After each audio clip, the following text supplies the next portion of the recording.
ആരോഗ്യത്തോടെ ഇരിക്കാം. മികച്ച പരിചരണം ഞങ്ങളുടെ ഉറപ്പ്. Shoranur medical trust, Shoranur. കല്ലിപ്പാടം തൃക്കോവിൽ വിഷ്ണു ക്ഷേത്രത്തിൽ അഷ്ടമിരോഹിണി മഹോത്സവത്തോടനുബന്ധിച്ച് സമ്പൂർണ്ണ നാരായണീയ പാരായണം നടന്നു.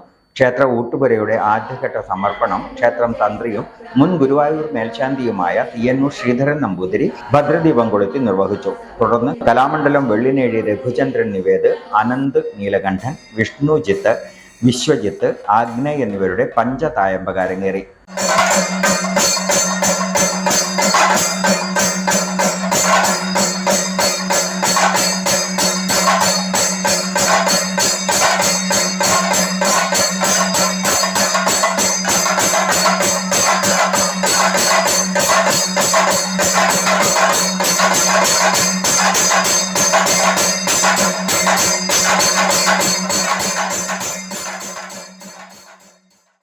ക്ഷേത്ര സംരക്ഷണ സമിതി president advocate C Unnikrishnan, secretary PC Rajeev, treasurer AK Manikandan, committee അംഗങ്ങളായ K Unnikrishnan, T Muraleedharan, P Jayan എന്നിവർ പരിപാടികൾക്ക് നേതൃത്വം നൽകി.